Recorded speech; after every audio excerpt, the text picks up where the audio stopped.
네, 글로벌6 FOMC의 특집입니다. 이제 고금리 시대가 막을 내렸습니다. 이제 5.25에서 5.5%의 고금리 시대의 이제 폐막. 자, 이번에 이제 4.75에서 5%로 내려졌습니다.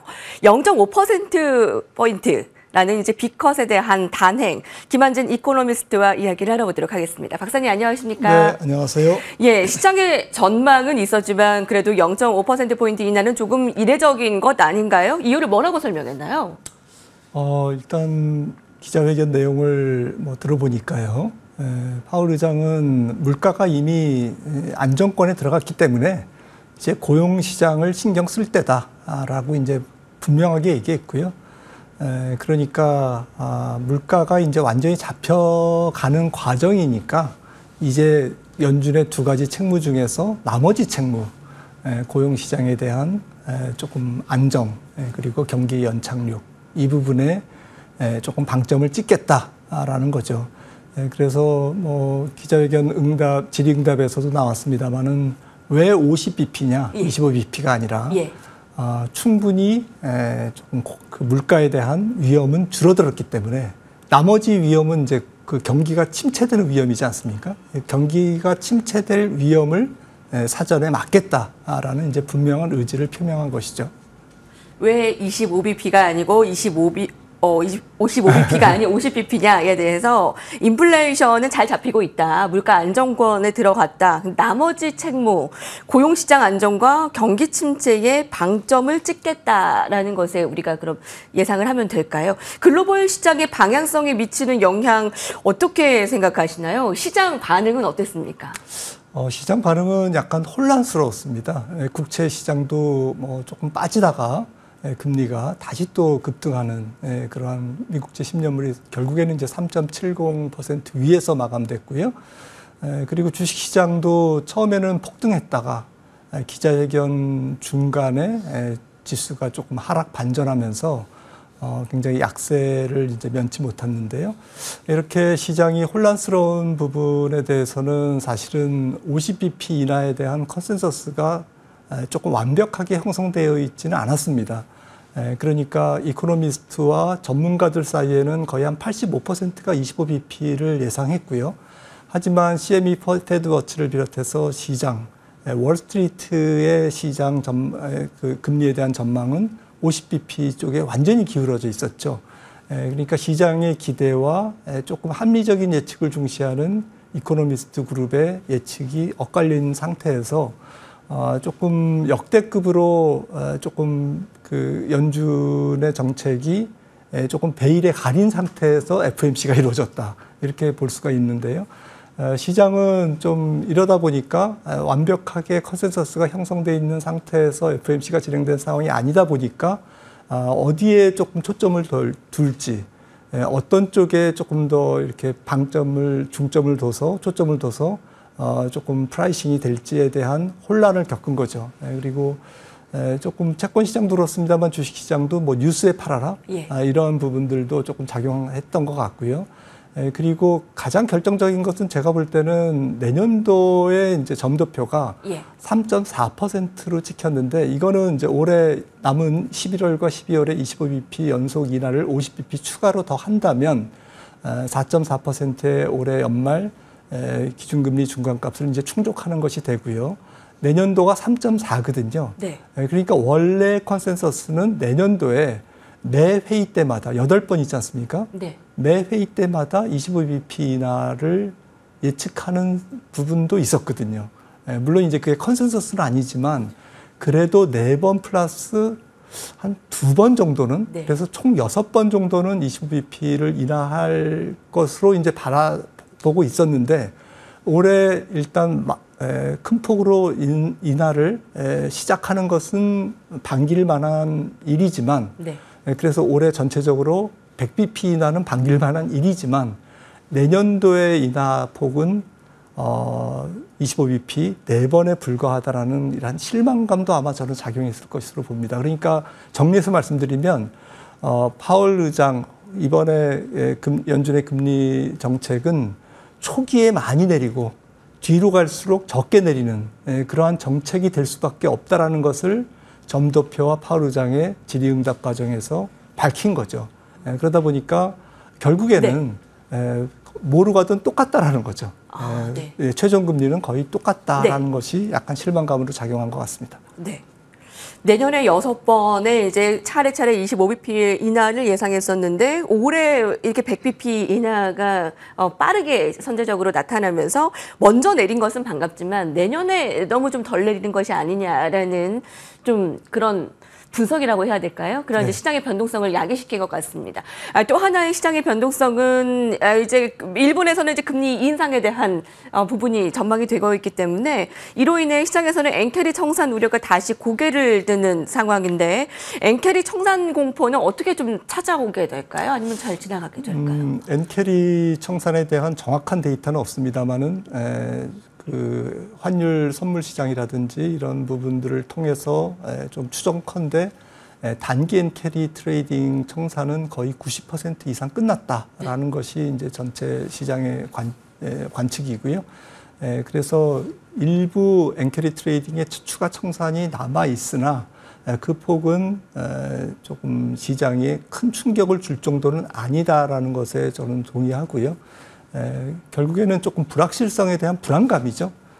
앞으로도 결국에는 연준의 금리는 3% 기준금리가 3% 쪽으로 이제 접근할 거고, 그다음에 일본의 기준금리는 1%에 근접하면 결국엔 지금 많이 벌어져 있는 미일 간 기준금리 차이가 2%포인트 정도로 이제 좀 좁아지는 그러한 과정으로 간다면 그 과정에서 우리가 모르는 엔캐리 트레이딩의 추가 청산이 있지 않을까라는 불확실성이 시장에 조금 잔존하고 있는 것은 맞다.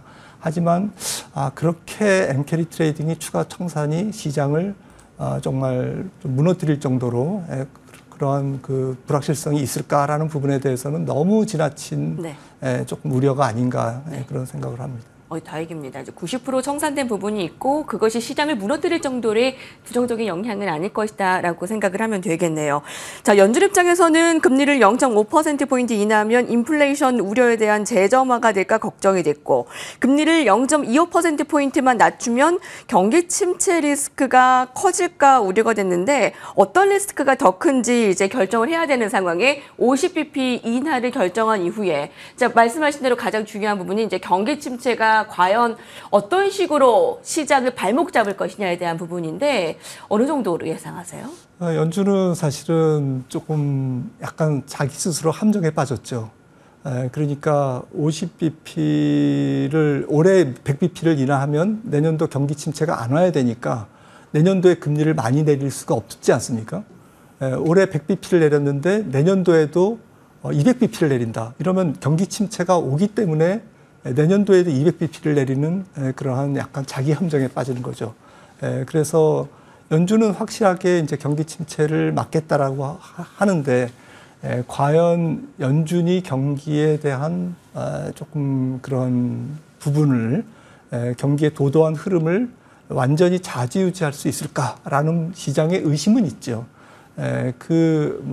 마에스트로라고 얘기하는 앨런 그린스펀도 사실은 98년도에 경기 침체가 왔지 않습니까? 97년에. 그래서 아무리 연준이 금리를 내린다고 해도 경기 침체라기보다는 경기 둔화, 조금 기업들이 투자를 꺼리고 또 생산성이 떨어지면서 고용을 좀 줄이는 그러한 자연스러운 경기 순환적인 둔화는 불가피할 것이다라는 것이 이제 시장의 좀 관측이고요. 그렇다면 액면 그대로 조금 SEP에서 나오는 내년도 경제성장률 전망치 2.0%를 달성할 수 있을까라는 부분에 대해서는 시장이 조금 의심의 눈초리를 갖고 있는 것이죠. 자연스러운 경기 둔화가 일어날 수도 있겠다. 또 앞서서는 유동원 본부장께서는 경기 침체에 대한 우려 거의 없을 것이다라고 얘기를 했는데 좀 분석은 좀 분분해 보이고요. 시장은 경기 침체에 대해서 계속 의심을 나타낼 것 같습니다. 거기다 국내에는 미국의 혼란스러움과 더해져 금투세에 대한 이 부분을 또 한 번 안고 가기 때문에 변동성은 더 커져만 가는데요. 금투세에 대한 부분은 시장의 국내 증시에 어떠한 영향을 받고 어떠한 변화를 좀 불러일으킬 것으로 보십니까? 자, 국내 투자자들이 9월에 너무 힘든 시기를 보내고 있는데요. 네, 사실 금투세는 시행을 지금 한 3, 4개월 앞둔 상태에서 아직 뭐 안개 속이지 않습니까? 그런 관점에서 금투세에 대한 조금 더 명확한 정리가 빨리 나오기를 시장은 좀 기대하고 있고요. 다만 이제 조금 세금 인상하는 것이 조금 뭐 그렇게 큰 문제냐라고 이제 아주 편하게 얘기하시는 분들도 많고 정치권에서도 그런 얘기가 오가고 있는데요. 사실은 이 세금 정책은 굉장히 예민합니다. 특히나 우리나라 시장은 좀 주주환원 정책에 대한 조금 제도가 미비한 상태에서 조금 진행되고 있는 금투세이기 때문에 훨씬 더 미국이나 다른 나라의 금투세보다는 조금 심리적인 부담이 투자자들이 느끼는 부담이 굉장히 큰 것이고요. 또 거래세를 낮추고 금투세를 시행할 경우에 조금 단타를 유발한다든지 네. 또 장기 보유에 대한 이런 보완 정책이 없이 금투세를 진행한다면 네. 시장에서 느끼는 굉장히 충격은 네. 아마 지금 시장에서 정치권이 지금 네. 거론하는 것보다는 훨씬 더 크게 부정적인 효과가 네. 있지 않을까 생각을 해서 저도 좀 우려스럽습니다. 아, 그렇습니다. 그 우려감은 반도체로 바로 직격탄을 맞았습니다. SK 하이닉스 굉장히 지금 큰 폭으로 하락을 나타내고 있고요. 그에 따른 10월의 전망과 전략을 좀 세워주신다면요. 네, 일단 FOMC가 끝나고 불확실성이 사라졌기 때문에 어느 정도는 일단 스타일 로테이션, 섹터의 순환이 굉장히 활발할 것 같고요. 그래서 어제 미국 증시에서도 금융주가 오르고 또 건설 관련주, 부동산이 올랐듯이 조금은 BIT, M7을 제외한 종목들로 순환매가 좀 활발하게 이루어질 가능성이 높다. 그래서 좀 저 PER, 중 PER, 또 필수 소비재, 유틸리티, 또 가치주, 배당주 쪽으로 조금 초점을 두면서 조금 보수적인, 그러니까 PER이 높고 위험이 큰 기대 수익이 높은 종목보다는 그렇지 않은 쪽에서 지금 그동안 시장을 주도하지 않았던 쪽에서 순환매를 조금 노려보시는 것이 좋지 않을까 싶습니다. 국내도 그렇게 보면 네, 될까요? 맞습니다. 아, 네. 당분간 저 PBR, 필수 소비재, 가치주, 배당주 쪽으로 로테이션을 보면 되겠습니다. 빅7 이외의 것의 로테이션으로 보면 되겠습니다. 네, 여러 의견을 함께 했는데요. 오늘 김한진 이코노미스트와 이야기 나눠봤습니다. 말씀 감사합니다. 고금리 시대의 폐마, 오늘 이제 FOMC 결과 이후에 국내 증시에 대한 전망, 머니투데이 방송과 함께 하시길 바랍니다. 여기서 인사드리겠습니다. 감사합니다.